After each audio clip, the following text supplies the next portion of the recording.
welcome to another episode of Ask an Expert. Today I got my buddy Zachary Diehl on the show. Zach, thanks for coming on. Yeah, absolutely. Thanks for having me. So you've blown up the last few years as kind of a go-to face in the overlanding and off-road community. But for those who watching this who don't know who you are, why don't you tell us a little bit about your background, where you got started, and how you got to where you are now? Sure. I'll try to keep this story short and sweet. I'm not very good at doing that usually, but I'll try my best. I actually only started making videos maybe about a year and a half ago or so. And then I went into this full time about 8 or 9 months ago.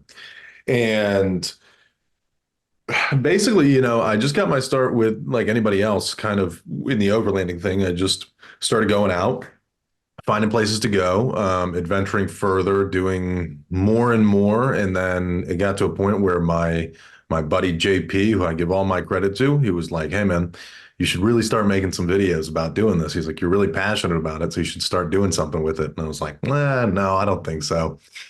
And finally, he said it enough times that I just was like, "Sure, you know what? I'll make a video." So I made some videos, and then the long and short of it is that it led me here. So that's basically it. But from there, yeah, I've just now I'm sort of a world traveler, and I do overlanding 24/7. So Wow. that's the whole gig. That's awesome. What before you started making the video side of it, what were you doing that led you to this? Like, did you already own a certain truck and you're like, I want to go camping, or did you grow up with maybe parents or people in charge of you who said, let's go to the woods this weekend?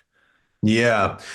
So the vehicle that I owned when I started doing this is the same vehicle I own now, which is a 2016 Toyota 4Runner. So it's the most basic overlanding vehicle that you could possibly pick.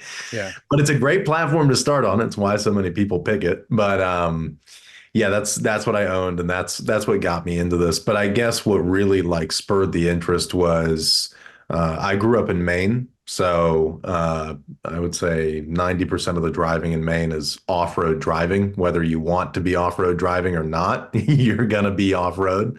Yeah, good Celtics fan. Yeah, some Boston sports. There you It's go. good to have.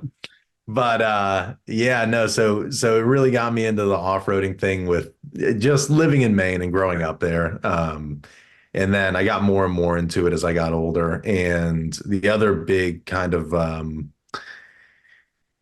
impactful life experience that I had is that when I was like 14, my parents took us on a road trip across the entire United States. So we went from Maine all the way out to California through the northern states, and then we came back down through the southern states and back up to Maine. And I already like to travel, but that was just one of those where I was like, man, road trips are, I Yep. think that's my passion. So That does it. Yeah, that's a good trip too. I've yeah, driven cross country a few times, and every time it's great once you're out there doing it.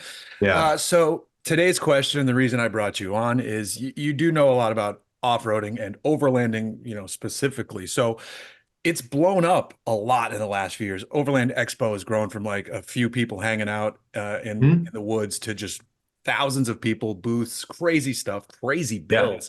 Um, but someone sitting on the sideline who wants to get into this, they might see like, oh, do I need to buy a $200,000 Sprinter, or do I need this vehicle or that? And the answer is no. But I wanted to really put that question to you to explain like what's a good way to get started vehicle wise, and then if people want to take mods, like what's the good path to start doing this? I mean, that's a great question. And it's a question that I hear a lot and I've like thought a lot about. And I really like the answer that I always come back to is like the best way to start is just to start with whatever you have. So I mean, there's no like vehicle, there's no accessory, there's none of that you need to go buy to get started. All you really need to do is go out and start adventuring. And like the other thing is too, if you go out and buy a $200,000 Sprinter van or whatever, like you don't actually ever really learn anything from it. Like some of the things that really give you like true experience, so that when you come into like a hardship, I guess, on the road, you can get yourself out of it. I remember, growing up, like first of all, the trip that I was just talking about with my family across the United States, we did that in a VW Eurovan, pulling a camper. Nice. And like, man, what an experience because it burned out the brakes by like Sacramento. It was just like, it was just typical VW Eurovan things, you Yeah. know. I learned a lot on like how to remedy that, I Mm, guess, with my dad on the side of a nice. road. You know, we blew out a tire on the back of the camper going through the middle of South Dakota on a Sunday afternoon at like 5:30 p.m. You're not finding any tires then. Um, and yeah, it's just there's that. Then, you know, growing up in Maine, like I started doing this kind of stuff in my buddy's old Jeep Cherokee WJ. And it was like, it was a complete piece of junk. It had Sure. 300,000 miles on it and it was not in good condition, but you know, learned a ton about how to fix it and like things to do with it. So, I mean, it's just, I think it's better to just use what you have, go Right. out with it, and then Because over time. you don't need to like, we see everybody on Instagram posting like wheels in the air on these trails that are like, you need a four-wheel drive vehicle. But the truth is, there's so many accessible trailheads that are fire roads Yeah. that you could drive a Camry down and you can ground tent, you know. I mean, hell, if you're short enough, you can sleep in the car, which you and I probably can't do. But you're right. And you pack some lunches, and technically, in that sense, you are overlanding. Yeah, yeah. And you know, I know like the word overlanding gets abused a lot, and a Right. lot of people are like, "Oh, it's so stupid. It's just car camping." But to me, which is true, like you're not necessarily wrong about that. But the thing is that the term overlanding has just become like a catch-all for like a multitude of different things that you want to go out and do with your vehicle. So it's like, this is the problem that I find with like, well, it's not really a problem, but it's just like sort of a necessary evil, I guess, of like rock crawling, which is the Mm, fact that like you have to keep escalating the rock crawling. Like it has to keep getting harder and harder and harder. And kind of the beauty of overlanding is that like it doesn't have to get harder and harder every time you go out. You can just go out and enjoy, and you can find hard scenarios for yourself where you're rock crawling something or crossing a river or whatever it is. But you can also just go out and go down a Forest Service road and go camping and, you know, get off the grid for a few days. And that's also overlanding, you know, like yeah, yeah. it's kind of everything. So it's Right. it's that's why I like it. Now, and I completely agree with your advice that you just got to get started. You just got to go out there, and even if you have any vehicle, just go camping. Just go camping in the woods, and Yeah. you're going down the path. If someone said to you, "But I want to hit those trails," like, and you mentioned your Forerunner, what vehicle? If someone said, "I want to buy a vehicle," where would you go? What are you thinking? What would you recommend them? Um, Probably an 80 series Land Cruiser because to be totally honest, like it's it's probably not my favorite vehicle that I've ever driven. Sure. I don't even know if I really have one, but they're so bulletproof, and not to mention the fact that like they have all the right things, like they're solid axle front and rear. I mean, they're a good size, like Yeah, whether or not definitely. you're camping with like just you or like three people or four people or something like that. Like you could definitely do all that. Mm, yeah. They have all the right things that you might need. You can get them triple locked. You can, yeah, Yeah, like from the factory, you don't need to modify it and you're good to go. right. And if you were camping alone, that's one you could sleep in. You don't need to do the rooftop tent thing and all that stuff. Yeah. Um, what are there any good resources or skills someone should learn if they're looking to go further, like how to get yourself in and out of situations? Have you come across any people or classes or anything out there based on like some simple recovery stuff? Now we're drifting slightly more four-wheel drive here, Yeah. off-roading than specifically overlanding, but what are some good skills people should learn? And then if you have any classes or people you know teaching those things, you can feel free to shout that out too. Like Nina Yeah. Barlow is a great example of that. Yeah. So um there's a guy struggling to remember his last name. His name's Mike. He teaches a couple of classes in North Carolina. Um and up at Patriot Mountain is where he's at. and he's great. He taught me a lot when it came to like vehicle recovery and stuff like that. Just some other like helpful like tips and tricks for getting yourself out of like a sticky situation, I guess. I really think though that the best thing that you can teach your or like learn and really practice is like how to stay calm in a situation. Yeah, that's a good one. Um, I think that that's really more valuable um, than learning like a specific technique because I think there's kind of a million ways to do a lot of different things when it comes to like recovery or when it comes to like an emergency or something like that. And you can make your way out with like a lot of different methods, but really like the people that are able to stay calm and like rational and think clearly and like get people organized, Mm. especially if you're in a group setting, like those are the people that definitely are able to thrive the most when it comes to this kind of stuff. That's always an impressive skill. Yeah, I did an overland off-road trip in the Ozarks region of Arkansas, and a guy on that trip owns a recovery school where he teaches like CIA level stuff. It was wild, but we had to winch an 80 series truck that we thought the lockers were working and they weren't. And yeah, so we had to winch through some sections. And I think he's also an ambassador for Midlands Radio, like all this stuff. But he was so calm.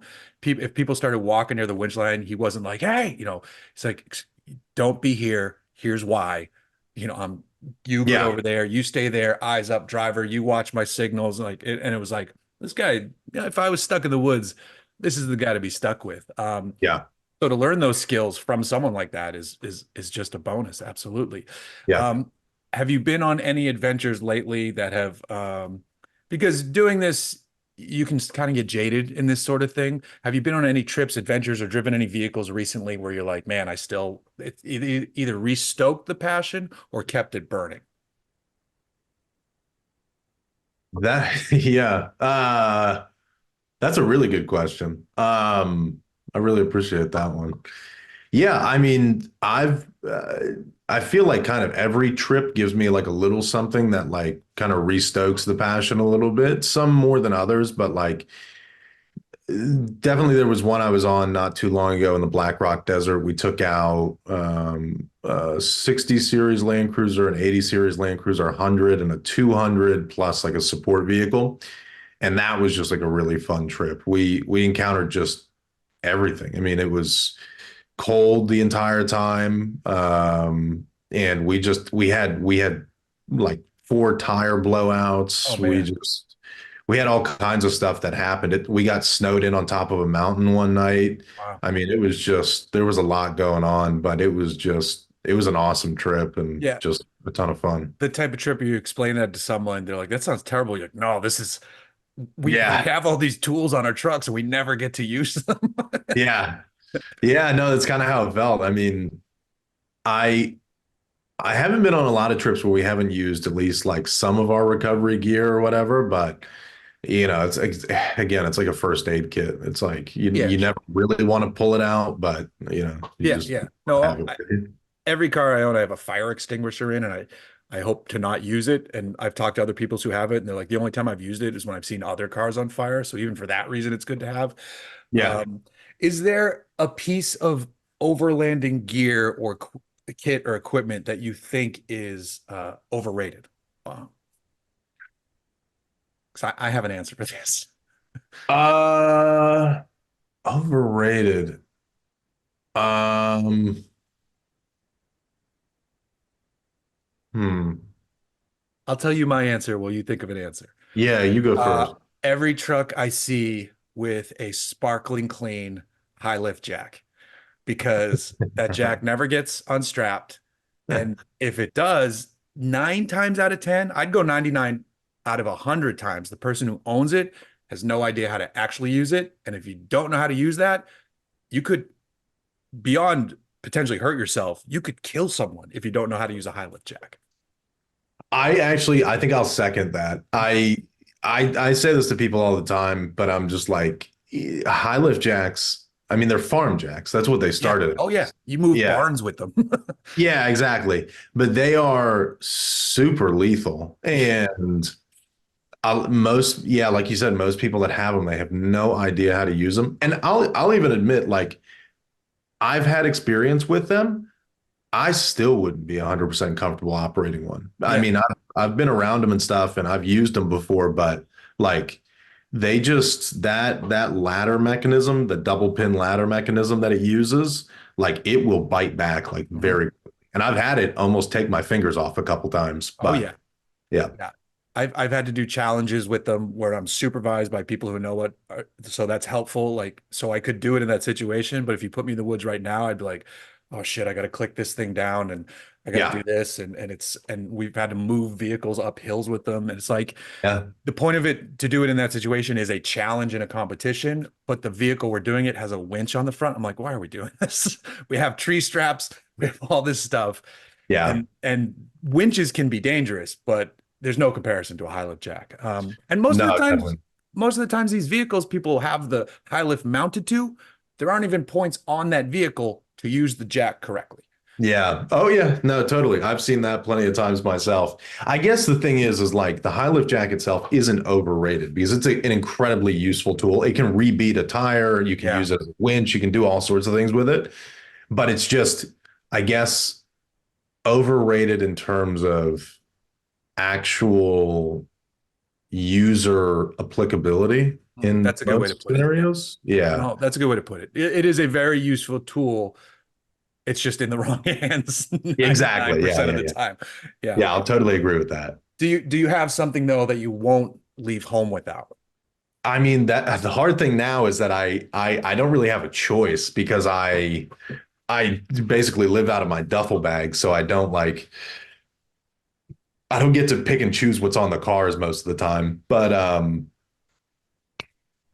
I would say like though with my car when I do drive it with my Forerunner, I mean Max Tracks are like I know they get like dumped on all the time, but they are a really useful tool. I mean Absolutely.